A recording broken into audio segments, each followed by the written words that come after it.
not every partnership is the right partnership, and set up in a position where came to the point where realized that perhaps the other business partner wasn't long for what I would describe as kind of the early stages of building a business, and had kind of maybe other life priorities, things that kind of get in the way perhaps of what the time and effort most people know it takes at the early first year of a business. Plenty of mistakes through the hard way, I'm sure. But I think, it was all part of this greater, when I left finance, I'd always had this ambition of getting towards building and creating my own business. And, when I was working in finance, I would carve out time to put together some sort of pitch decks and stuff with friends or working on ideas. Through kind of some research and learnings, realized that what I describe as the conversion rate of a B2B website hasn't really changed dramatically, like over the last 10 or 20 years, meaning like to this day, an average B2B website only converts, meaning like captures about 1% of its traffic or less, just across the board. But for every 100 people that come to your website, only about one person is going to submit their contact information, request you call them, request a quote, make a purchase, whatever it may be. How many folks visit you but then don't engage with you? And it doesn't mean that they're visiting and they're not relevant, they're visiting and they're not interested. There's a million reasons why people don't take that next step. There's always a million things you can do, but in anything in life, you'll have limited resources, and your most important resource is your time. You'll have limited capital, whatever it may be, but you cannot change the amount of hours you have in the day. The Accidental Entrepreneur is brought to you with the help of our sponsor, AWeber, the world's leading small business email marketing and automation service provider. Since 1998, AWeber has helped more than 1 million small businesses and entrepreneurs through its suite of web-based email marketing, automation tools, and education. AWeber, the best option when it comes to marketing your business. The podcast is also brought to you by the Alternative Board. Since 1989, the Alternative Board, or TAB, has been one of the leading peer advisory and business coaching organizations for independent business owners and CEOs across the world. By facilitating peer advisory boards, private one-on-one coaching, and strategic planning services, TAB helps business owners improve their businesses in ways that change their lives. And be sure to connect with our affiliate sponsor, GSM Growth Agency. They're boosting e-commerce businesses to 6 and 7 figures in revenue and cover everything from ads and social media influencers to making your website better. GSM Growth Agency focuses on taking businesses from startup success to bigger success, going above and beyond to make sure growth sticks around. They're all about cool ideas, lasting partnerships, and making your mark in the e-commerce world. And be sure to support the podcast by ordering some logo merchandise from our online store. Listen to all of our sponsors' commercials later in this episode and follow their links in the show notes to learn more about their products and services. All right, everyone. Welcome back to another episode of the podcast. I'm your host, Mitch Beinhacker, and I always say this every week, but we have another great guest, and John and I are going to talk in a minute. We're going to do a little bit of lead generation and what you can do for your business. We're also going to hear John's story. So if you are listening on your favorite podcast directory, whenever you can, leave us a 5-star review. If you're watching us on YouTube, subscribe to the channel, like us, and keep following us so we can keep bringing you great content. All right, let's get on with today's show. The information provided in these episodes is for entertainment purposes only. It is not a guarantee of success or to be construed as advice of any kind. You should always seek advice from local licensed professionals before making any decisions. The dictionary defines an entrepreneur as a person who organizes and manages any enterprise, especially a business, usually with considerable initiative and risk.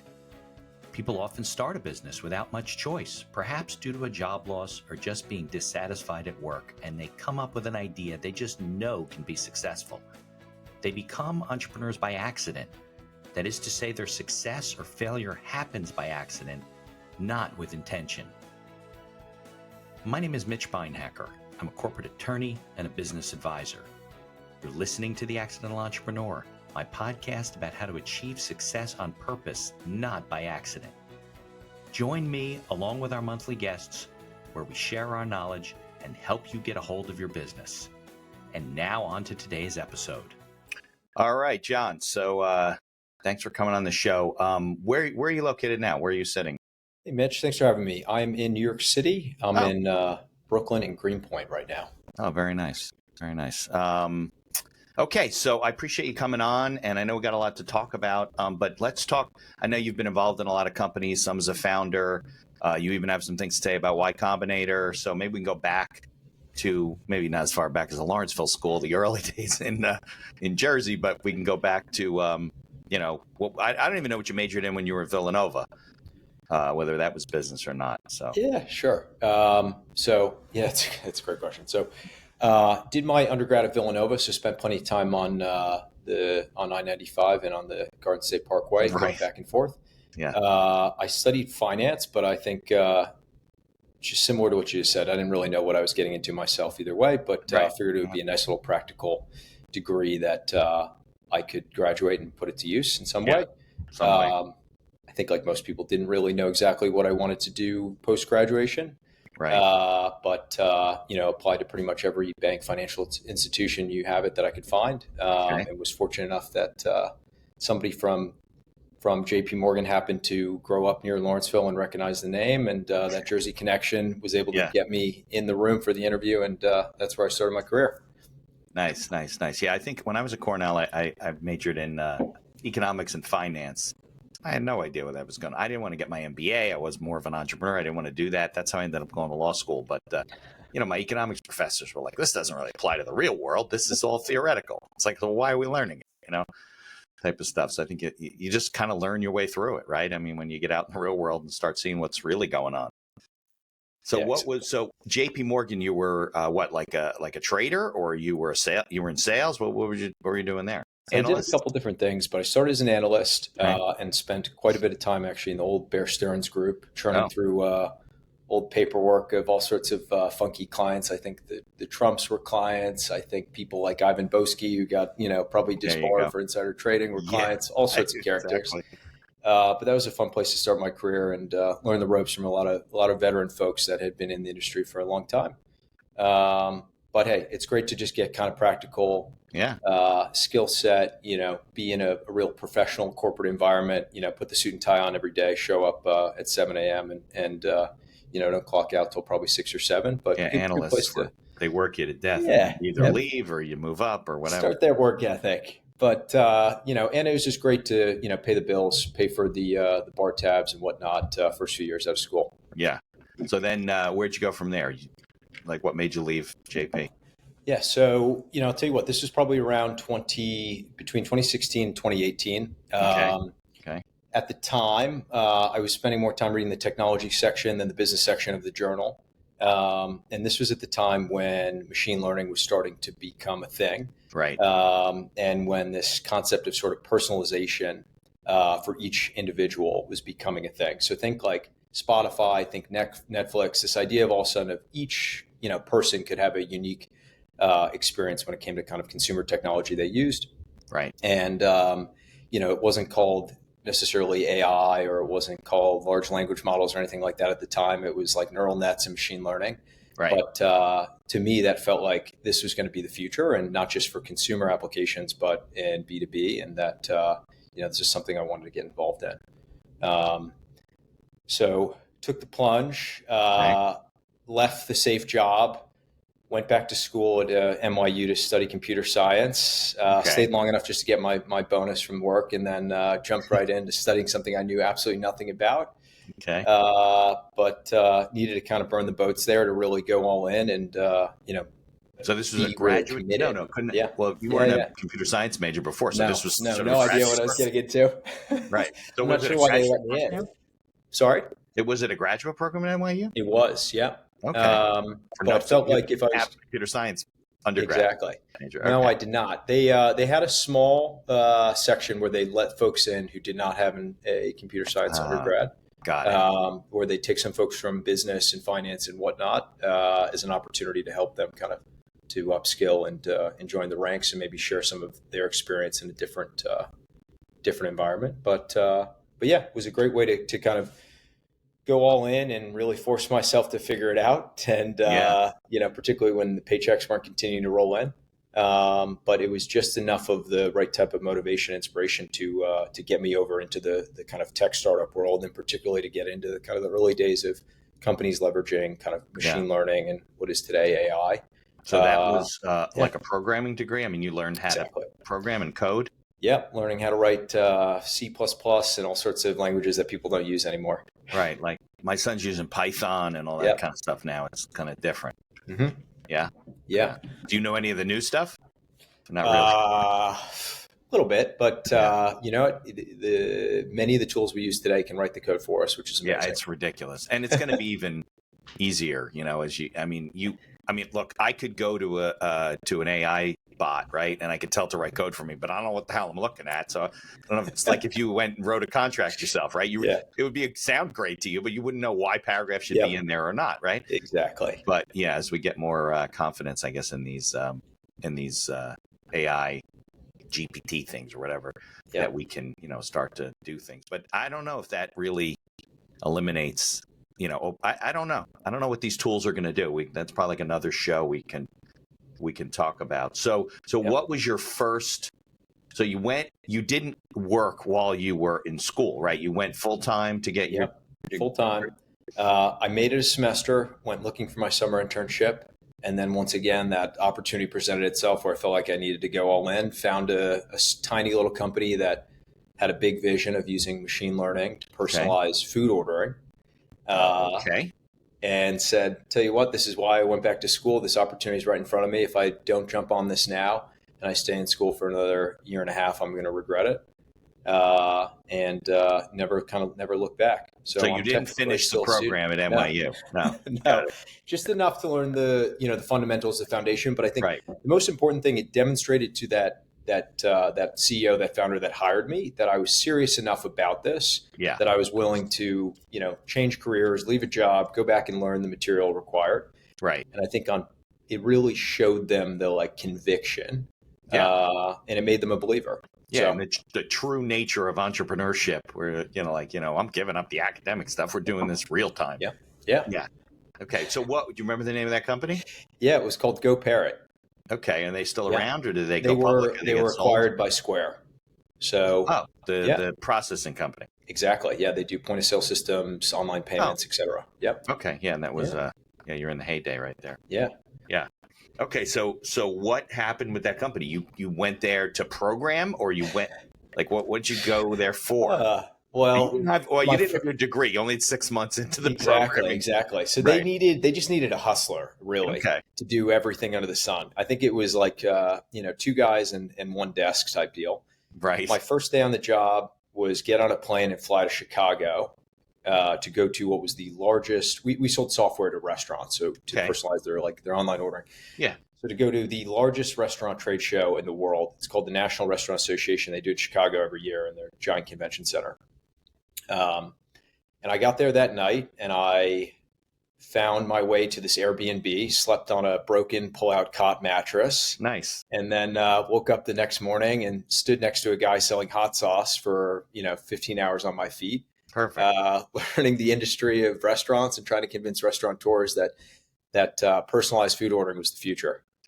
Yeah. So John, wait, you didn't go there alone. So these guys didn't have enough money to put you in a hotel? No, didn't have enough money for a hotel. The founder was sleeping in the bedroom. I was on the pull-out couch in the living room. Oh, he came with you. Okay. Yeah. But I met him there, so he was already there. Yeah. Gosh, at the end of that day, I was like, holy shit, what did I do? I just left a cushy, well-paying job at a bank, and now I'm sleeping on a broken cot, standing next to a guy pumping himself up with Bruce Springsteen selling hot sauce. Yeah, did you get any samples at least of the hot sauce? So John, I hope he's still in business too, because he got me motivated. Hot sauce guy? Yeah. Do you remember the name of the hot sauce? We can look it up after the show. Yeah, I will have to. Have to get some thought. You have to think about it. Okay. Dragon hot sauce or something. Dragon something. Okay. Mm-hmm. So here's my question. Okay. Well, actually, a couple of questions, but first of all, how did you meet these 2 guys with the company? Answer that question first. I met them. There was a website that was called Angel List. I think it's still around, but they might have changed the name. At the time, it was a site to list job postings for startups. Okay. Eventually, they turned it into kind of a startup recruiting platform and a startup fundraising platform. Okay. I think it might just be called Angel now, but angellist.co.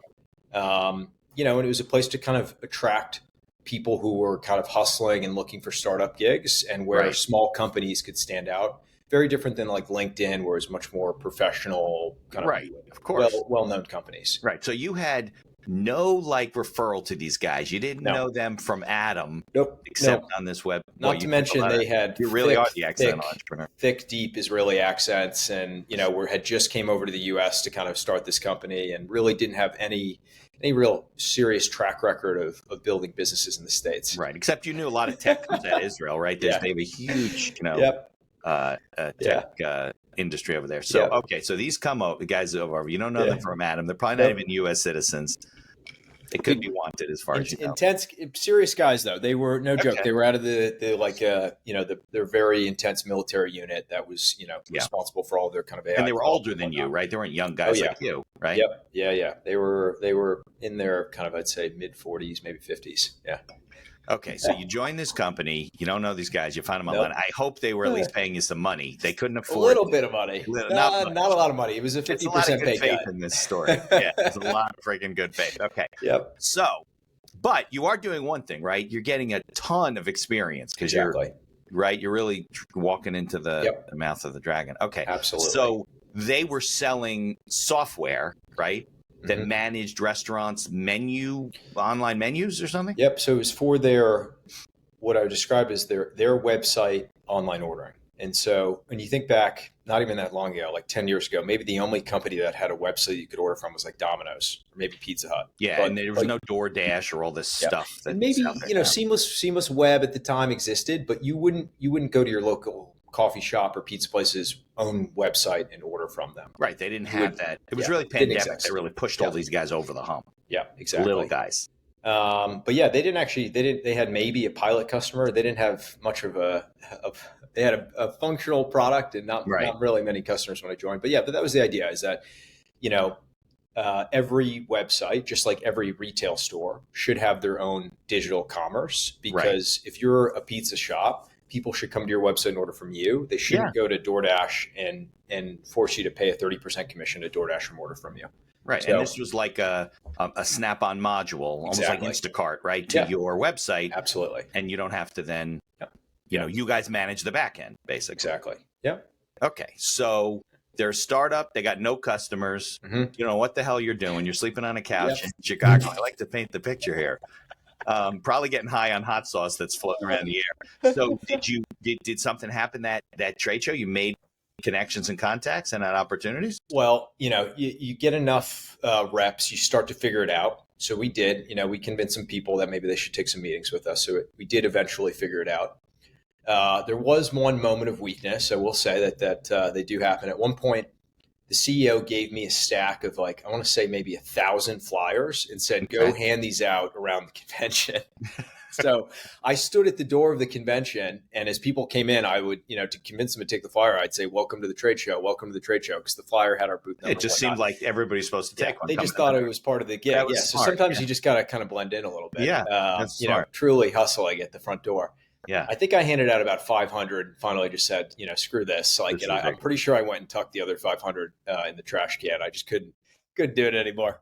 But anyhow, that was probably my low point. But everything was up from there of just kind of, you got to double down and really believe in yourself. And yes, there were some doubts of, oh crap, this is a very different environment I'm putting myself in than, what I came from. And I don't know anything about this industry. I don't know anything about these customers or this job, but no better way to learn than to just kind of throw yourself into the fire. Right. And it wasn't some, technical industry that it was restaurants and food and ordering. Yeah. It's you could learn that. So, and these are the guys that got acquired by Square? They did. Yep. So, great. So what did you learn there? Did you end up in management? Did you stay in sales? So the company, we took it from, I guess, 0 customers to a few hundred customers. And really, it just great timing of this started to become a really important thing. This is still probably pre-COVID. But, when you think if you're local in New York City, there local brands that maybe have 10, 20, 30 locations that you would know it's like a regional brand. And this became pretty important for their business as more and more kind of commerce in general is going online. People are comfortable ordering from their phones. Right. And you guys were kind of ahead of the wave. So there's competition coming, but exactly. Yeah. Yeah. And we kind of rode the wave of, we worked very closely with 2 companies. One was Square, as I mentioned. The other was this company called Toast, which became a very successful IPO out of Boston. Yeah. I think I heard of them. Yeah. Yep. So And did you we were their exit that partners. business with any exit? Like, did you just, they sold and you went on, or did you make some So money? Did you get some shares? the founders, when they sold, they continued on with the business. That was part of the deal. So the team and the engineering components and whatnot, it became like a part of the Square's kind of digital commerce piece. Okay. I had another opportunity where I was able to go from kind of leading a sales and a commercial team to being able to become like a GM for a business to leading more of a P&L. Mm-hmm. And so I followed that opportunity, which allowed me to join. I was recruited by a European company that had similar industry, but had a bit perhaps grander ambitions to maybe be the platform, to be the Square versus being the company that gets acquired. And so I had an opportunity to get recruited to go over there and kind of help them launch in the US, and then help lead their kind of commercial organization to grow into a real like platform. So did you, when they sold to Square, did you profit from that at all? I mean, you were one of the first guys in the door living on a couch in Chicago. I'll tell you what, so this is probably where I needed a guy like you. I think I was probably 24, 25. Right. I had a contract with options in them that was not very iron tight. Yeah. It was probably more like monopoly money, and it had some clauses in it that essentially said like the CEO, aka the board, can sort of at their discretion just take them away. Yeah. Yeah. Yep. And I did, proper time there. I was there, really responsible from the first to probably the 300th or something customer. Spent, probably 18 months there. Really, got the business off the ground. But I think I was young and did not spend the amount of time and due diligence as I would have normally as I would today in a contract and an equity agreement. And I think I just kind of, to your point, there wasn't a lot going on at the beginning, so I wasn't as worried. Right. But yeah, so great learning lesson there of it's worth spending the few K it is to have a proper review of the agreement and the contract. Because unfortunately, that was an incredible experience, and but really left with kind of nothing on the table there from that opportunity. Wasn't the case with subsequent opportunities, but this one truly, I probably didn't have the extra, $6K laying around to be thoughtful about my contracts. Yeah, that stuff anyhow. Exactly. But good lesson. It's always worth getting a second opinion, right, on employment agreements. So you moved over to this bigger company in management. Yeah. And then started to learn that side of the business. Yeah. Yeah. So going from, commercial kind of sales leadership to being much more involved with kind of P&L responsibilities and going from just... So it's more of a CFO type of a controller type of a role? More just overseeing parts of the business that would reflect, sales, operations, account management, and then product strategy for a market. So ownership of like particular, product direction and deliverables that would be required for certain markets or verticals. And this was a company that did like payment processing like Square?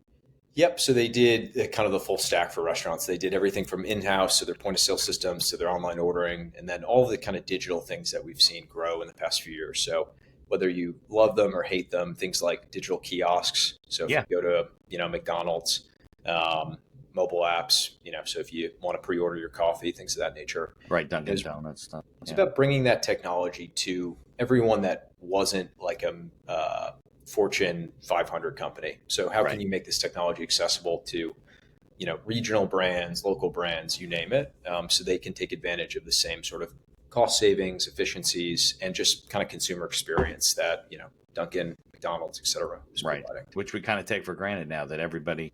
I mean, if I go to a website now and I can't do online ordering or a mobile app, I'm like, oh, I'm not going to order from these people. Yep. Because it's all taken for granted. So what happened to that company? Yeah, so that company's still cranking. They're doing well. It's that was a company that decided to do go through the route of kind of like strategic capital and large venture capital rounds. The company during the time I was there raised I think north of 150 million in capital from some of the kind of largest global investors you can think of, Tiger Global, Tencent, things of that nature. Yeah. And is that Fish? Is that the one on your bio? Yeah. Right, okay. Yeah. And their vision is to, still to this day, is to build a, truly a company that will, at some point IPO. Mm-hmm. It's a company, it's, doing revenue in the probably like eight digits, I guess. Sure. Plus, and continuing to kind of grow and expand. Really with the core of serving what they describe as kind of local quick service restaurants with digital technology that's going to allow them to keep up with the Shake Shacks and the McDonald's, et cetera. Sure, absolutely. All right. So, but they're not public. They're a privately owned company that's They're looking to either privately get owned. acquired or whatever. Yep. And Got so, and did my time there, spent a solid 4.5 years there, helping that company go through from really early stages of, I think there was maybe 30 of us to, north of 300 plus. Oh, nice. Yeah. You learned a lot of things. Learned about a ton. management. Yeah, exactly. And Scaling. once again, through fire, Right. Made plenty of mistakes myself, but created an environment where there's an opportunity for me to make those mistakes and or to make those decisions because there was no one else was going to do it. Yeah. So I think learning how to scale a business is something that is not just inherent. And going from 30 to 300 employees, you can't run the business the same way you did with 30 that you do with 300. Yeah. It'll fail. I mean, it'll just run in, you'll get all kinds of problems. Yeah. You got to kind of set it up, which I'm sure some of it you learned the hard way, right? Plenty of mistakes through the hard way, of sure. Yeah. But I think, it was all part of this greater, when I left finance, I'd always had this ambition of getting towards, building and creating my own business. And, when I was working in finance, I would, carve out time to put together some sort of pitch decks and stuff with friends or working on ideas. And I laugh at that now because that's probably one of the least important things to do when you're building or setting up a business is putting together a PowerPoint. But at the time I thought that's what it was. But I think each iteration has been working towards enabling and giving myself that skill set or surrounding myself by that environment that would allow me to take those next steps. And so that first startup was really learning how to go from like 0 to 1 and being in the room with, 1 or 2 other people. The second one was probably how to go from 1 to N or whatever it might be and how to kind of scale that and have broader responsibility. But without those 6 or 7 years of kind of learning on someone else's dollar and, being able to make some mistakes and them not, be inability to pay my rent or whatever it might be, was critical for me to be in a position where I could then, feel confident to go out and build something on my own. Yeah. That's what, and you kind of open up the black box. Now, I think the next company you went to or started, right? That was the Y Combinator. You were one of the founders. Yep. So it was an AI company, wasn't it? That's right. And so, that is still, largely components of the business that I'm running today. So I teamed up with a gentleman who smart, technologist, did not have any of the perhaps entrepreneurial experience that I had over those last 6 years I just talked about. Got it. But certainly someone who, was ambitious and had some real good technical chops.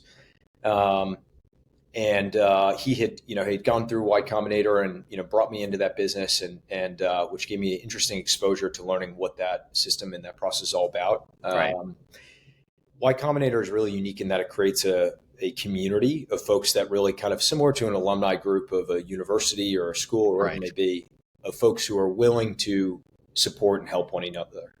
And so I think people that can have happen. gone through the program are still mentoring and helping. And exactly. It's like a whole ecosystem. Sure. Yeah. Right. In the same way, if I knocked on your door and said, hey, I'm an aspiring attorney, I'm, currently an undergrad at Cornell, you'd be much more receptive, most likely to my, read my inquiry, whatever it may be. And so and they provide a ton of resources and support and mentorship, et cetera, and things like that really build a community around it. So certainly, I think look back very, very fondly on that to say, if I were to go out and, and start a new business again, being involved sometimes in these sort of incubation communities goes a long way of having that built-in support network of folks that are looking. Right. It pushes you up the curve much quicker than if you're doing it on your own. Yeah. So I think it's called Penguin AI, right? That's correct. A lot of that is part of what your company is today. So what did Penguin AI do? Yeah. So the problem that I describe it would be, so I don't know, you go out and you meet somebody at a coffee shop, I don't know, you meet somebody networking, whatever, you probably, I don't know, hand them your business card, right? Maybe not anymore, but yeah, we used to. Or I don't know, you give them some information. Most likely the first thing they do is they're going to type your business into Google, right? And they're going to land on your website. Yeah. And, that's just how all B2B business happens today. The website is still like the fulcrum of all transactions. Right. So whether you're selling software, someone wants to check out what you do, they want to book a demo, they want to, see who your customers are, or you're selling, I don't know, metal or bits or atom, whatever it may be. Yeah. The website is still critical. That's where they start. Yeah, sure. Yeah, even as an attorney, right? Folks they're starting there. through kind of some research and learnings, realized that what he described as the conversion rate of a B2B website hasn't really changed dramatically, like over the last 10 or 20 years, meaning like to this day, an average B2B website only converts, meaning like captures about 1% of its traffic or less. Not being industry specific, agnostic. Just across the board. Right. Okay. So for every 100 people that come to your website, only about one person is going to submit their contact information, request you call them, request a quote, make a purchase, whatever it may be. Yeah, that's probably lower than that, but yeah. Yeah. And that's brutal. I mean, and yet, what do? You put your website on your business cards, you put your website underneath your, your signage, your advertisement, everything you do says, go to my website. And yet you're only going to get 1% I don't really think of it as a conversion tool. I kind of look at it as a, hey, I'm putting my, here's me. If John tells you, oh, you need an attorney, you ought to check out Mitch, they check me out. I obviously I do a lot of marketing. We'll talk about that in a bit. And I do get incoming inquiries, but I'm a lawyer, so I don't get a lot. I get them more from networking and marketing and posting and the podcast and blogging, putting out content. But I think it's just like, it is the center. But it is not in and of itself the only thing it is the only thing you might be doing that it's not resulting in anything. How many, I'm curious, so somebody makes a referral, how many people you think who get referred or hear your podcast, go check out your website, then they send you an email? I don't really know how to measure that. But anyhow, that was the learning of saying, oh my gosh. So what we realize is, regardless of whether or not they're submitting their information, it's maybe the reality of how many folks visit you, but then don't engage with you. And it doesn't mean that they're visiting and they're not relevant. They're visiting and they're not interested. There's a million reasons why people don't take that next step. Maybe, but 1% is just too low. Yeah. I mean, it's right. Everybody's doing, and I'm sure there's some that do it really well, that keep it up there, and some that do it very poorly that don't even get to 0.1%. Yeah. Now, for businesses that are running very specific ads, they might run an ad to a landing page that has very specific content for a very specific person. And they might get 5 or 10% conversion rate. Right, but that's not what we're talking about. But we're just talking about any business, whether you are, B2B HVAC or you sell, AI software, whatever it may be, like your website, you're driving traffic to it for sales and marketing purposes or to drive interest. Right. And yet there's a lack of understanding of who those people are that are visiting your website. Because only very few are willing to say, take my information. It's funny. I always look at it as like, if you compare it to a brick and mortar business, right? People, I don't know, let's say you had a clothing store and people walk in, you can go up to them and say, hey, John, thanks for coming in today. Is there anything I can help you with? What are you looking for? You can't do that on your website without, you can try, right? You can have things pop up and say, hey, John, thanks for coming to the website. What are you looking for? You might respond, you might not. So I'm gonna speak to that exactly in just a minute. But so that was the learning was, shit, most people have no idea who's coming to their website. Right. Now, so then we started to develop some technology that would actually enable people to understand who is coming to their website, which businesses do they represent, who are they, what types of businesses, what is their contact information, and then furthermore, we're still with Penguin AI now, right? We're not with and then furthermore, what are they looking at? Are they, you offer, you practice law. I'm sure you offer all different types of business law services. And there's a handful of different categories. So understanding, okay, not only, who is this person, but what are they interested in? Are they, a very basic example, are they interested in red paint versus blue paint, right? Yeah. And so, we got to this point where we could help people understand, here is John. He's on your website.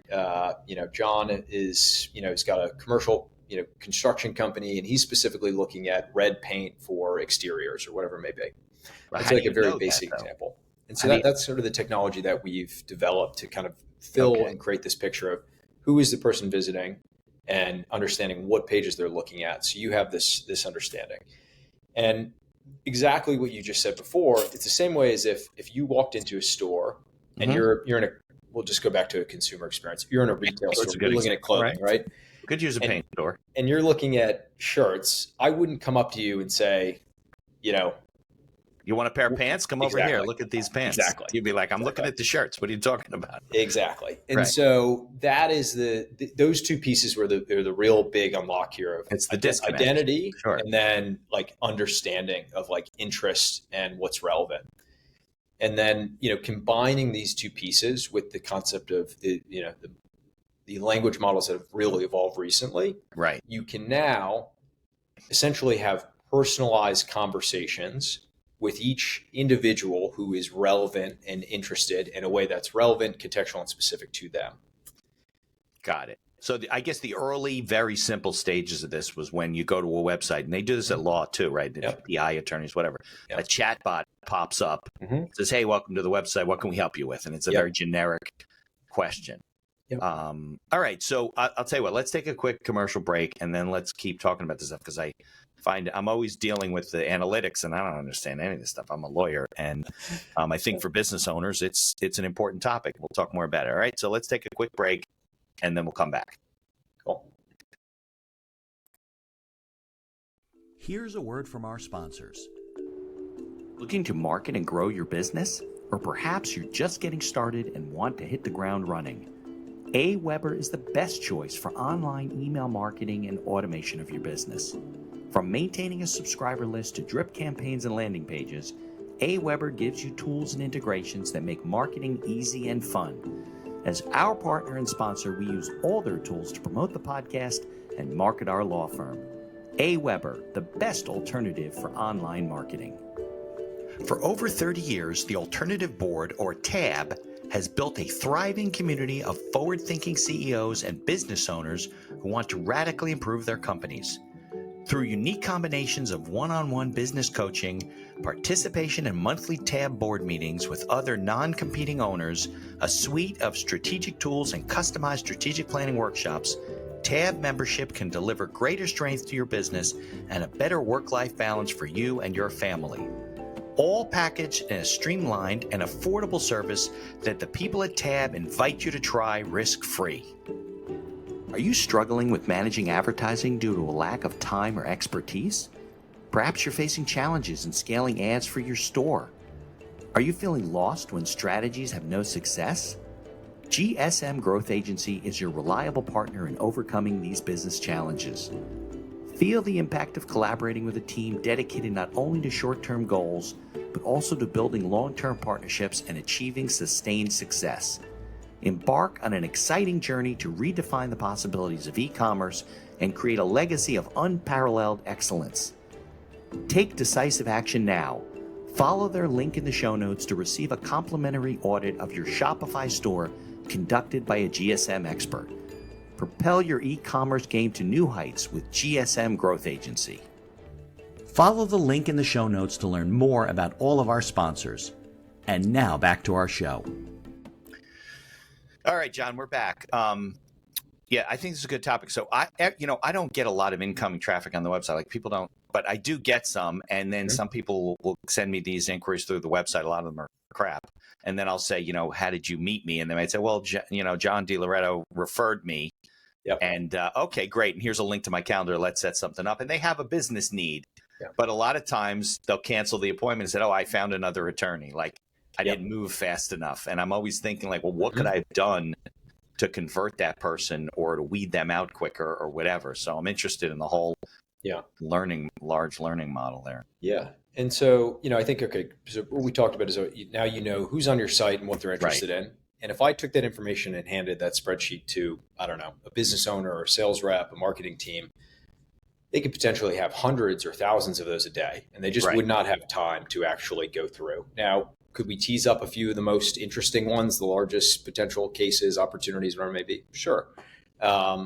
But the reality is, sometimes until you have those conversations, you won't really know. And so what's, kind of amazing about the recent evolution of some of these language models is you can now, very easily take information such as like identity and browsing history and all of that, and you can personalize and speak to each individual in a personalized manner.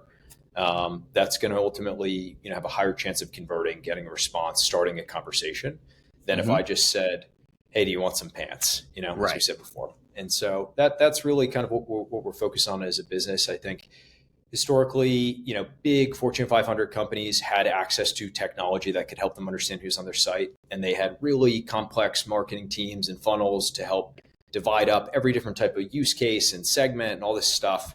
But if you're, if you're a startup, if you're, even a mid-sized business, bringing together this technology was really inaccessible. And so our goal is really to help, either startups and scale up businesses kind of automate this process of identification and reach out to folks that are relevant based on what they're interested in. So that's it in a nutshell. Okay. So then the company's now Knock 2. So what was the transition from Penguin to Knock 2?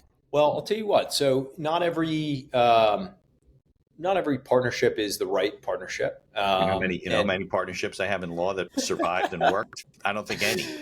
But fortunately, this time around had, the right types of agreements and terms in place, right? And was a bit more thoughtful about my approach going into this, having been kind of, the third or fourth business that I've been involved with.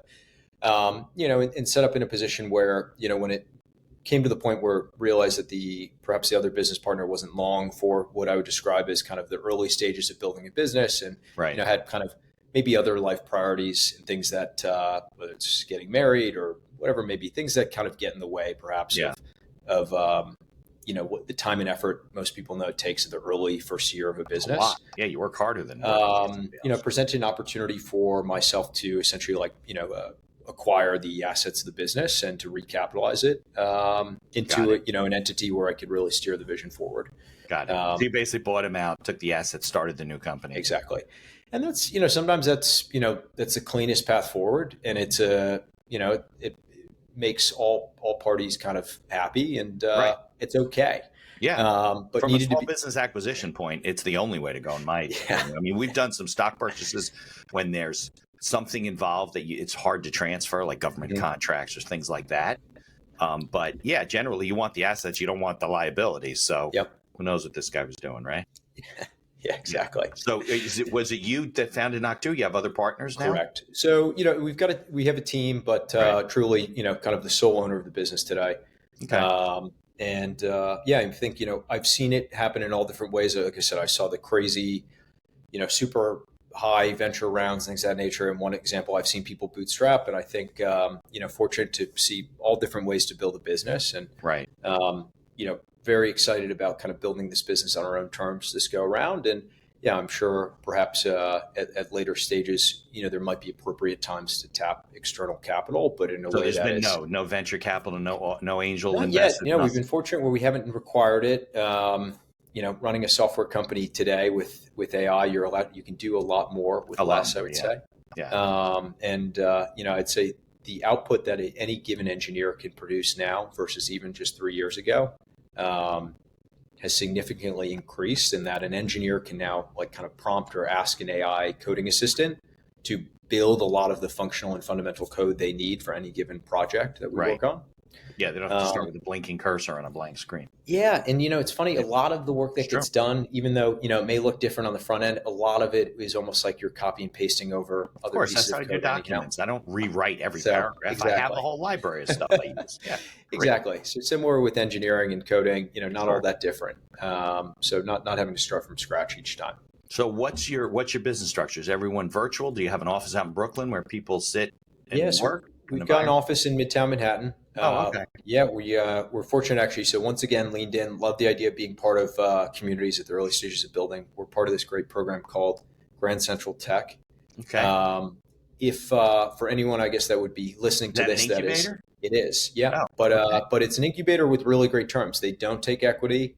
They are a venture fund. So if they like what they see, they do like to invest and have an opportunity to do so, but there are no requirements. Okay. But it's a longstanding, organization that's been operating for now about 10, 15 years, right out of Midtown. And they've worked with, dozens of New York City companies that have gone on to be quite successful, and some of which I think are getting ready to almost IPO this year. So they've built a track record of nurturing, building a real community locally, New York, New Jersey, whatnot. And, being there as a resource to help people on those, first couple challenges and roadblocks that they face. And it's co-working. There's other companies in the space and stuff. Probably like a cool environment. Exactly. Where's it located? Near Grand Central? Yeah, 22 Vanderbilt. Sure. So yeah, right next Right door. up the side there. Nice. Yeah. Nice. Yeah, my son lives at, well, he works remotely. We should talk about him. He's a programmer, but he works for a company out of Minneapolis, and he's at like 34th and Park. Yep. So he's like down the street. Yeah, crazy. All right. So who's on your team right now?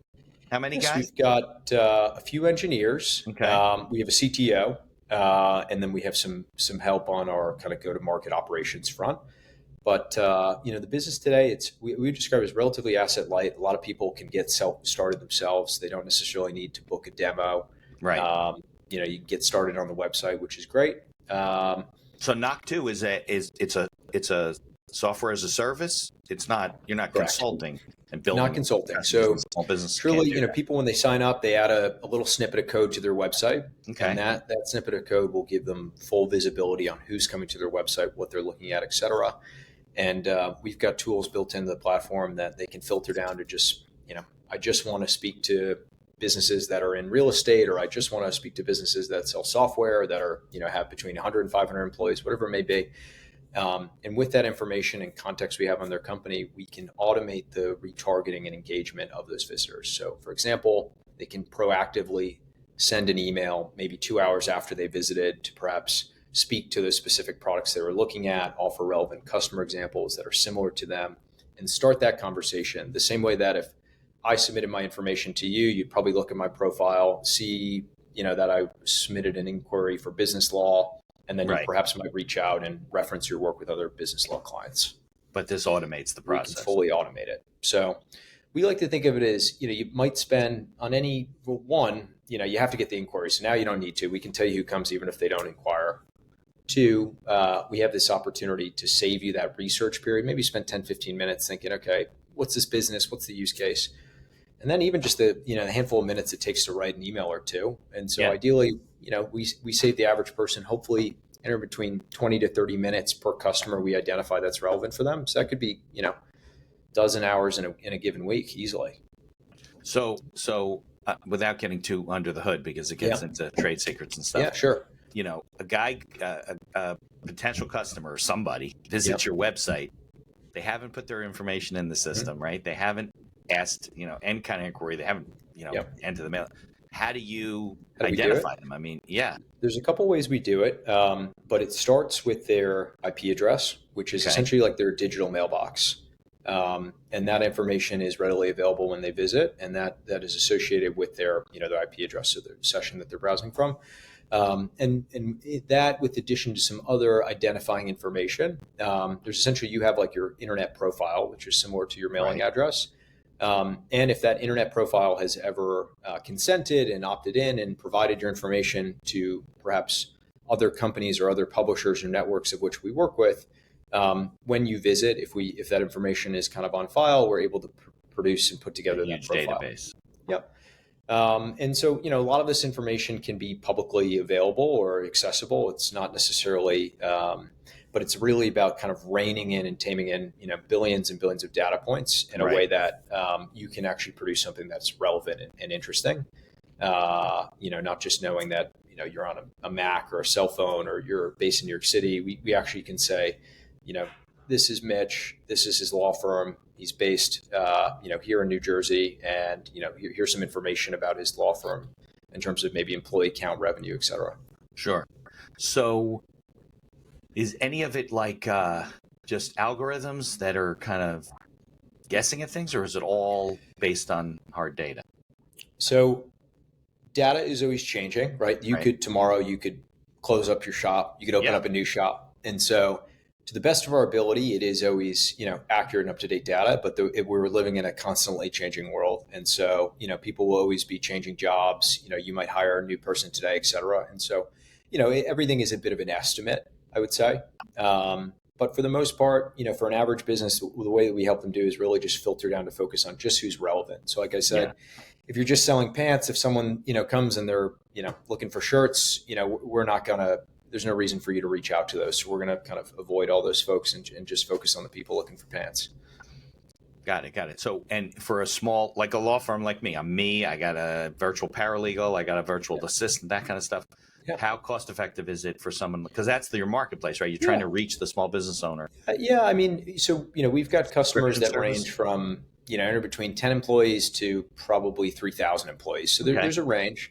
Yeah. But yeah, it's anywhere between maybe a few $100s to maybe, if you're on the larger end, people might pay a few $1,000s. But a lot of companies start with paying like $250 a month.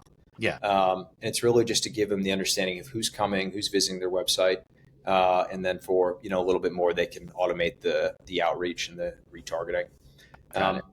And, the goal is really just about saying, how can you improve that buyer journey? And so, if I came to your website, I'm probably looking around trying to find things. A website, just to your point earlier, it's not like a store. If I've got questions and I need them answered, maybe I don't want to book a 15-minute call with you next Tuesday just to get a basic question answered. Yeah. And maybe I didn't see companies that look like me that were on your website, and I'm not exactly sure if this fits my use case. Right. I've done that with software. I'm for the practice where I'm looking at something, I'm trying to find an answer, and then it's like, book a demo. I'm like, I don't want to book a demo. Exactly. I just want to know the answer to this question. Yeah. And so that's our goal, is to say, how can we lower the barrier to entry? How can we reduce the friction in a call to action? And really just, how can we help businesses tee up more relevant conversations with folks that are demonstrating some level of interest in their business by browsing their product offerings, their pages, their services, et cetera. Yeah. But it's analytics specific to not lead generation or capturing. Yep. So there's quite a bit of analytics, but it's really about converting what is folks that are visiting into real opportunities for a business. That's really the outcome we focus on. Is you've got potentially hundreds or thousands of people visiting your website in a given month. Right. Hopefully, how can we turn more of those folks that visit into someone that's educated about what you do, informed about whether you're really a fit, and start a real conversation that can turn into an actual customer, client, et cetera, engagement. Okay. What about industries? Are there some industries you work more with than others, or it works better for? So, very B2B focused. There are some, as you might know better than me, but there's some legal and privacy challenges around any type of solicitation or interaction with consumers. So this is very much so a B2B business for best practices. And then specifically, industries that we work with, it is broad, but we have lots of customers that are come from the software world just because they're very used to kind of their digital buying motion, booking demos, that type of thing. But we also have plenty of businesses that I would describe as like kind of built world businesses that might wholesale distribution. They sell real physical goods and products. And they've maybe been in business for 10, 15, 20, 30 years, whatever it may be. And people come to their website because they need a quote for 10,000 units of pipes or metal or steel or whatever it may be. And for them, every prospective prospect that's on seeing if they have this part, this value, whatever it may be, can be worth quite a bit of money. And so identifying those folks is very valuable. Okay. Well, that makes sense. Yeah. So if you're in the building business and you're looking to, you go to a cabinet company because you have 100 apartments, you want to put cabinets in them. Exactly. You don't want to lose that guy. Exactly. Yeah. Okay. What would you say it was, and you, not just this business specifically, but what would you say one of the more challenging things were and are with running your own business? Oh gosh, time prioritization is always it. Okay. I think, there's always a million things you can do, but in anything in life, you'll have limited resources, and your most, important resource is your time. Yeah. You'll have limited capital, whatever it may be, but you cannot change the amount of hours you have in the day. Right. And so I think for me, that has been the biggest shift of, the various jobs I talked about. The responsibility increased. And I always thought, I can multitask. I can do many different things. When I finally got to the point where it was really my own business, the biggest learning for me was, you know what, maybe I'm definitely not Superman, but I'm actually not as good at context switching as I thought I was. Yeah. And so when I was running sales teams or sales and marketing operations, I was okay to switch from sales to, okay, let's do marketing, let's do operations. Right. But when running a business and I now have, 20 different things, 15 different things. You can't do everything yourself, right? I found that switching between those different things actually was essentially destroying my productivity or my focus. Right. And so one of my biggest kind of assets and learnings I've kind of approached over the last few months is really the concept of time blocking. of being really regimented about allocating specific time in each given day and week to Right. specific functions that I'm going to do to the best of my ability. So I sort of mapped out what are the different jobs to be done within my business, how much time needs to be spent on product management versus sales versus customer onboarding, whatever it may be, versus business admin, et cetera, and then map that to my schedule in a way that reduces the amount of like context switching I need to do in any given day. So I've got 4 hours blocked out on Monday morning that's just product management. That to me has been like the largest unlock, which is just realizing my like weaknesses of I can't do 18 different types of tasks in a day. Right. And then creating a schedule that allows me to be do deep work with specific tasks and best kind of utilize my time. So And I assume you're building a team around those things, right? I think a lot of business owners think they should do everything themselves. And then the sooner that you can bring in folks exactly to kind of take on and properly delegate responsibility and ownership, right, the better. Yeah, because you can't scale. You don't have those things in place. Yeah. What's the future hold for the company? What's your vision of where you want to go with this? Also? Yeah. So today, we're really focused on enabling any size business to capture more of what we describe as their top of funnel. So capture interest and convert that into real value. We think every single B2B business with a website should have this type of technology, whether it's with us or someone else. The way I frame it is kind of more almost like caller ID. Like before caller ID, like no one knew who was calling them. Now, anytime somebody calls you, you're looking at who's calling you before you pick up, right? It used to be you have to subscribe to the service. Now exactly. We think every website should have this concept of like caller ID. If you're a business, you should know who's expressing interest. Whether or not you act on it, it's still valuable information. We think that's important. So continuing to build out that to be more robust, continue to build that so that there's more opportunities for businesses to engage in different ways. Today, it's largely email and LinkedIn, but we'd love people to be able to send postcards or flyers or digital ads or whatever it might be. We want businesses to be able to engage in whatever channels are most efficient for them and are most receptive by their buyers, how their buyers prefer to be engaged with, talk with, et cetera. Much longer term vision, we think there's an opportunity for, as we evolve into this world of more agents and agentic workflows, there's an opportunity perhaps for, if multiple businesses have this technology, for those businesses, technology actually converse with one each other and almost create digital infrastructure for commerce that goes, from if you're a construction company and you're the other company that sells timber or whatever it may be, there's no reason why those two agents and those two could not interact with each other autonomously. Right. So I think much longer term vision, but I think that's where we're going to see lots of really interesting use cases where, you'll focus on building a great product and servicing your customers, but some of these kind of buying processes where it's research and figuring out a lot of the administrative tasks that happen in a sales process, not necessarily the face-to-face meetings, we think can largely be delegated to agents. Right. Yeah.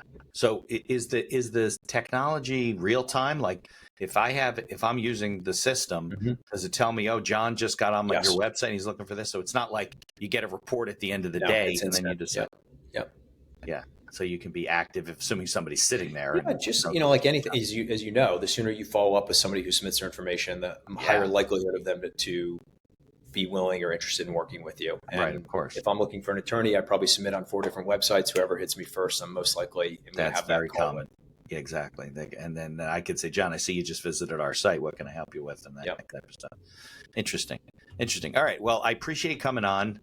You have very interesting business background, unlike some other people. But you have, you've been around in the tech world. And the funny thing is, you never really learned programming, did you? Just maybe as you go, some stuff. enough to show conviction, and now enough with the brilliance of sort of these AI tools now, enough to be able to kind of work my way through the code and have an understanding of what we're doing. But because you have guys coding for you, and then you understand what you're dealing with and whatever. Because you're the management guy. But it is it's on my checklist for 2025 is to get back into coding. Yeah, it sounds like you have a lot of time for that, so that's perfect. And make it 19 things instead of 18 things. Yeah, absolutely. All right, well, I can't thank you enough for coming on. And, if I ever get out to Brooklyn, I'll definitely say hello. I go out for breweries sometimes, some of the distilleries. Are you near Red Hook? Are you? A little bit Is that further the other north. side? We're right near the Brooklyn Brewery, which was actually founded and started by a Lawrenceville graduate, Jersey guy. Same There with the you go. Brooklyn Bowl, also a Jersey guy. Nice. Yeah. Well, I like Red Hook. That's where Widow That's Jane right. is. So. Yep. I don't know if you're drinking iced tea during this thing or that's a bourbon. So it's a little early. No, it's coffee, but it's there in you a rocks go. glass. That's funny. All right. Well, I can't thank you enough, John. Hang out for the credits and definitely want to see the company grow and stay in touch. Awesome. Thanks, Mitch. Okay. Thank you for listening to this episode of The Accidental Entrepreneur. Opening and closing music written and performed by Howie Moskovich and made to order music. For information about Howie and his music services, please follow the link in our show notes. If you like the podcast, please tell others about us. You can find us on Apple Podcasts, on Amazon Music, Spotify, Google Podcasts, and most of the other podcast directories. If you like what you hear, please leave us a 5-star review and feel free to share our episodes on social media. If you have any questions or comments, ideas for the show, or you'd even like to appear as a guest, reach out to us by email at info@beinackerlaw.com. The Accidental Entrepreneur is hosted by Mitch Beinacker and produced by Beinacker Law. If you'd like to learn more about our business and legal services, you can find us on social media or visit our website at beinackerlaw.com. Thanks for listening, and be sure to subscribe to our feed to be notified of all future episodes.